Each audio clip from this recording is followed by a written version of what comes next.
One more check, one more plan, one more version of the future. And somehow, you still do not feel safe. You check the calendar again.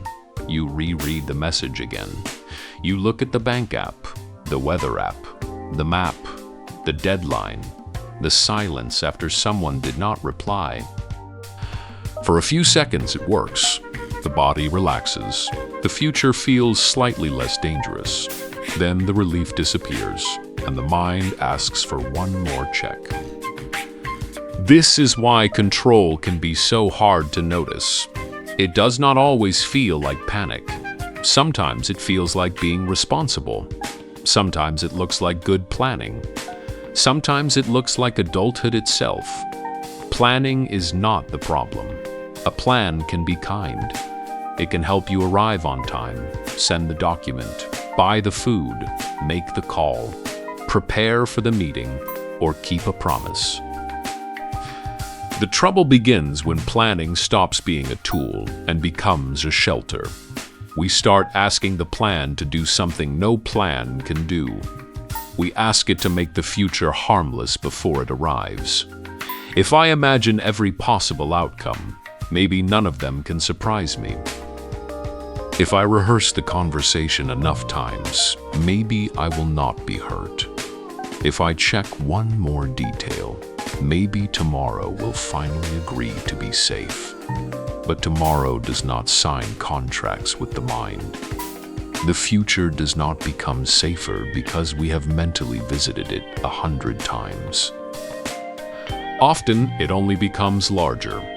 The present gets smaller, the body gets tighter, and the next check starts to feel necessary.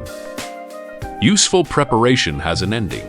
You make the appointment, you send the message, you pack the bag, you choose a time, then the plan has done its job. Anxious control has no natural ending. It says, what if there is another detail? What if the tone was wrong? What if the market changes? What if they misunderstand me?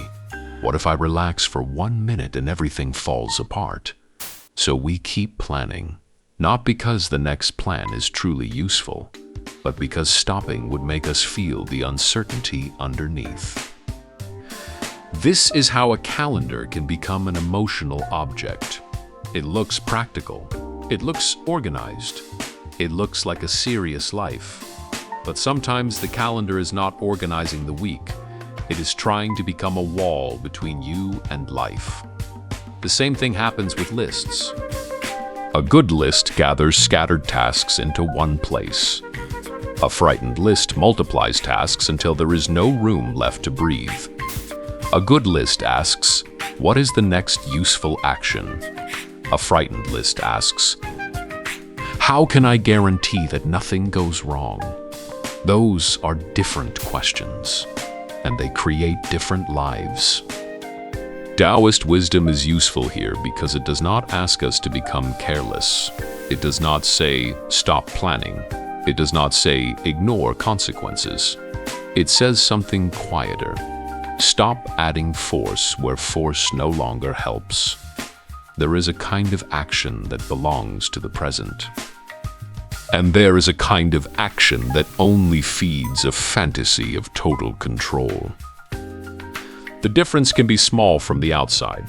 Sending the message can be action. Reading it 20 more times may be fear. Preparing for the meeting can be action. Rehearsing every possible facial expression may be fear. Saving money can be action. Checking the number all night may be fear. Taking care of your body can be action. Searching symptoms for 3 hours may be fear.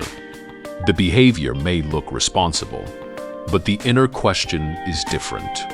Am I responding to something real, or am I trying to make the future promise not to hurt me? The future cannot make that promise. No calendar can make it.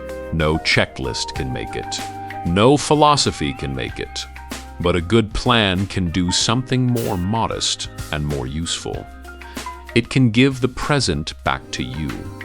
It can say, here is the next real step. Take it. Then stop worshiping the imagined steps after that. This is where the old Taoist image of water helps. Water has direction. It does not simply give up. It moves toward lower ground. It finds an opening. It keeps going. But water does not demand the entire route before it moves. It does not argue with every stone. It meets the shape that is actually there. Then it responds.